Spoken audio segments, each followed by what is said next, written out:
नमस्कार दोस्तों, stock market studies में फिर से एक बार आपको स्वागत है। तो आज मैं बात करने वाला हूँ एक दिग्गज एफएमसीजी कंपनी के बारे में। देखिए एफएमसीजी सेक्टर में बहुत सारे इंडेसेस अलग-अलग होते हैं। जैसे बहुत सारे प्रोडक्ट्स अलग-अलग होते हैं जो होम केयर्स मतलब होम अ, प्रोडक्ट के होते हैं, साथ ही साथ पर्सनल केयर के भी होते हैं। तो इसी तरीके से आज मैं बात करने वाला हूँ डाबर के बारे में, जो पर्सनल केयर इंडस्ट्रीज से बिलोंग करते हैं, तो इस कंपनी के बारे में आज बात करूँगा। तो वीडियो को पूरा देखिए क्योंकि बहुत इंपॉर्टेंट होने वाला है क्योंकि डाबर ने एक बहुत बड़ा ब्रेकिंग न्यूज़ यहाँ पे दे चुके हैं। तो उस न्यूज़ के चलते हैं कंपनी के ऊपर क्या होने वाला है, उसी के बारे में बात करूँगा। तो वीडियो को पूरा देखिए और अभी तक आपने इस चैनल को सब्सक्राइब नहीं किया तो ज़रूर सब्सक्राइब कर लीजिए। तो चलो देखते हैं आज के स्टॉक के बारे में। तो सबसे पहले मैं कंपनी के चार्ट पैटर्न के ऊपर चला जाता हूँ। तो यहाँ पे चार्ट पैटर्न जो है, देखिए आज के दिन निफ्टी और सेंसेक्स में करीबन 4% तक गिरावट देखने को मिला, 3.5-4% तक। और फिर भी देखिए डाबर जैसे कंपनी में एफएमसीजी का एक दिग्गज कंपनी डाबर जो फूड बिज़नेस करते हैं और पर्सनल केयर के बिज़नेस करते हैं, उसमें देखिए मात्र 2% तक गिरावट। फिर से मैं एक बार आपको रिफ्रेश करके दिखा देता हूँ। हाँ, देखिए 2% तक गिरावट मतलब एक छोटा-मोटा गिरावट। तो 2% कोई गिरावट नहीं माना जाता क्योंकि इतना भारी प्रेशर होने के बाद भी मात्र 2% तक रिकवरी होना तो एक आम बात है। तो यहाँ पे आज के दिन में इस कंपनी के ऊपर इतना प्रेशर कम होने का जो कारण है, वो कारण आपको ज़रूर मैं बताने वाला हूँ। क्योंकि यहाँ पे बहुत बड़ा ब्रेकिंग न्यूज़ आ चुके हैं, तो उस न्यूज़ के चलते हुए कंपनी में उतना प्रेशर देखने को नहीं मिला। तो चलो पहले न्यूज़ दिखा देता हूँ, उसके बाद एक-एक करके मैं डिटेल्स क्लियर कर दूँगा। तो यहाँ पे मैं दिग्गज वेबसाइट माइंड के ऊपर आ चुका हूँ। आप इस साइट को विजिट भी कर सकते हैं। यहाँ पे देख सकते हैं बताया जा रहा है कि Indian oil becomes retail business partner from Dabur. तो फॉर डाबर के लिए क्या रिटेल बिजनेस करेंगे कौन? Indian oil. तो इंडियन ऑयल के साथ एक कोलैबोरेशन हो चुके हैं रिटेल बिजनेस करने के लिए। तो यही बात ऑब्वियसली मार्केट को एक पॉजिटिविटी लगा, तो इसलिए स्टॉक में उतना भारी भरकम गिरावट नहीं देखने को मिला।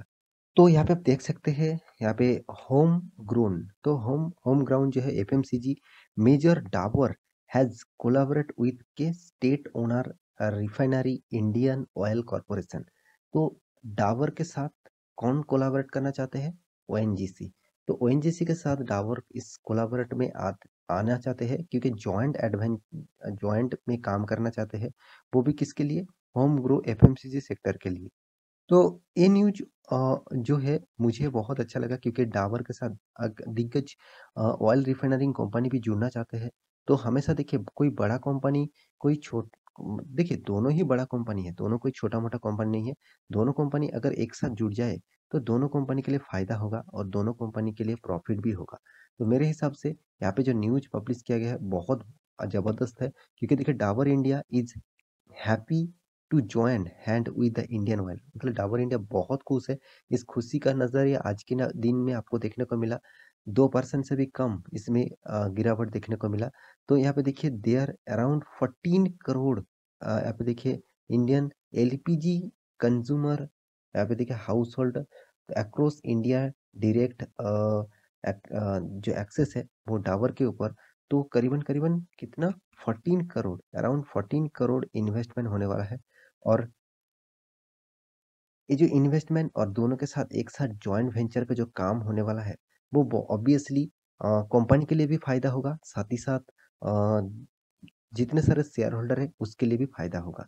तो कंपनी के बारे में जो डिटेल्स यहाँ पे पब्लिश किया गया है न्यूज़ के माध्यम से, मुझे तो बहुत पॉज़िटिव लगा क्योंकि इस तरीके से न्यूज़ फ्यूचर ओरिएंटेड होते हैं और फ्यूचर के लिए अच्छा खासा ग्रोथ भी दे सकते हैं। तो मेरे हिसाब से इस न्यूज़ को आपको पॉज़िटिविटी में देखना चाहिए। और इस कंपनी के डाबर के बारे में बात करूँ तो डाबर कोई छोटा-मोटा कंपनी नहीं है।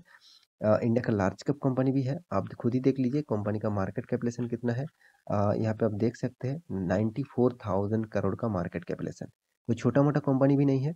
और इसका स्टिक प्राइस मतलब जो स्टॉक का जो पीई रेशियो है वो 51 है। बहुत हाई लेवल में मुझे देखने को मिला।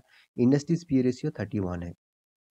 इंडस्ट्रीज़ पीईओ रेशियो के कंपैरिज़न में देखा जाए तो ज़्यादा देखने को मिला। और यहाँ पे कंपनी का डेप्थ ऑफ इक्विटी ना के बराबर है क्योंकि कंपनी के जो डेप्थ है उसके हिसाब से कंपनी का एनुअली इनकम ज़्यादा है, तो कंपनी को आप डेट फ्री कंसीडर कर सकते हैं।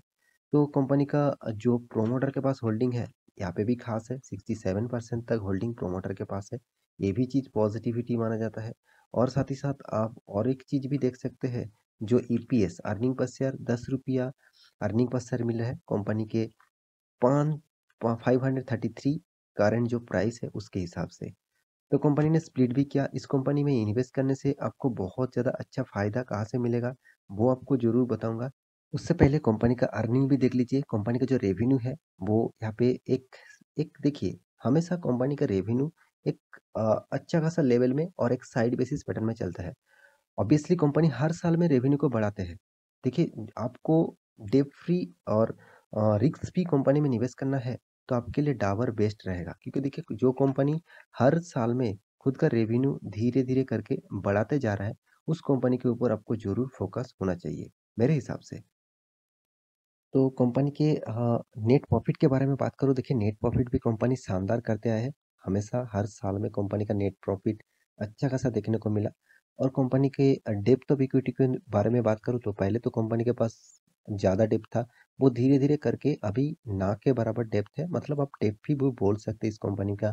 जब फिलहाल का जो सिनेरियो है, वो आप डेब्ट फ्री भी बोल सकते हैं।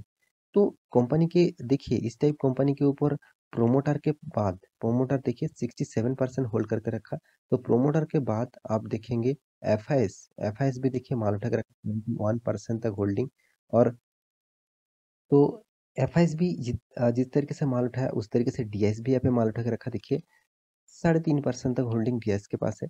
पब्लिक के पास देखेंगे तो पब्लिक भी यहाँ पे 7.92% का होल्डिंग रखा। तो ओवरऑल बात करूँ, तो कंपनी के बारे में बात करूँ, तो कंपनी का परफॉर्मेंस ज़बरदस्त है, क्योंकि आप सिर्फ साल भर के नहीं, आप क्वार्टर भर भी प्रॉफिट देखेंगे तो देखिए हर क्वार्टर में कंपनी अच्छा खासा प्रॉफिट करके आया है। लास्ट क्वार्टर जो क्वार्टर थ्री था, वो भी देखिए 503 करोड़ का प्रॉफिट किया। और पिछले क्वार्टर में भी 504 करोड़ का प्रॉफिट किया। तो कंपनी जिस तरीके से प्रॉफिट किया, उस तरीके से आपको भी रिटर्न दिया।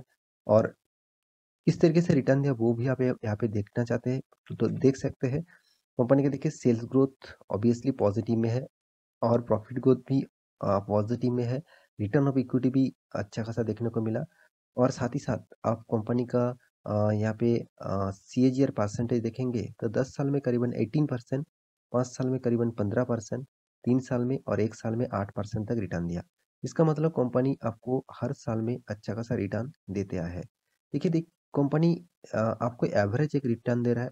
मैं ज़रूर कहूँगा सर, आप कहेंगे ये सर यार इस कंपनी में तो उतना खास रिटर्न नहीं मिल रहा है, तो फिर भी आप इस कंपनी के ऊपर निवेश करने के लिए क्यों बता रहे हैं? देखिए, आपको रिस्क फ्री और डेब्ट फ्री कंपनी में निवेश करना है, तो आप इस कंपनी के ऊपर ज़रूर निवेश कर सकते हैं। देखिए, क्योंकि कंपनी का जो रिज़र्व है, वो देखिए हर साल में कंपनी का रिज़र्व बढ़ते जा रहा है। पहले तो 800 करोड़ था, अभी वो 7,900 करोड़ बन चुके हैं। और दूसरी बात, कंपनी का जो कर्जा है, वो देखा जाए तो ना के बराबर है। अभी कोई भी कर्जा कंपनी के पास नहीं है।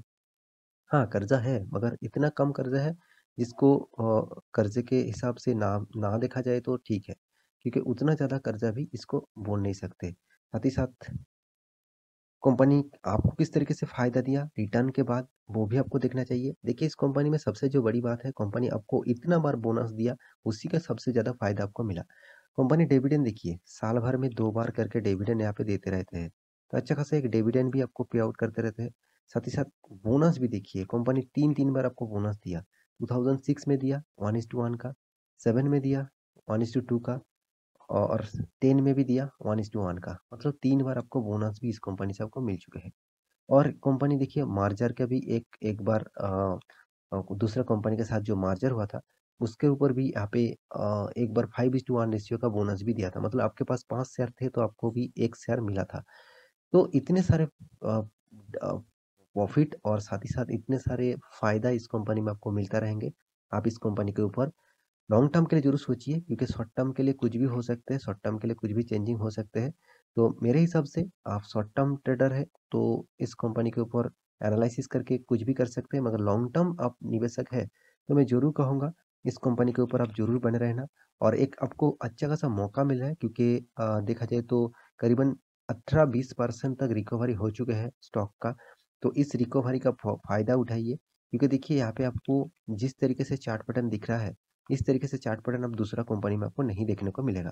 तो मेरे हिसाब से इस कंपनी के ऊपर आप बने रहे तो मतलब पहले से निवेश करके रखे हैं तो ऑब्वियसली होल्ड करिए और फ्यूचर के लिए ज़रूर सोचिए।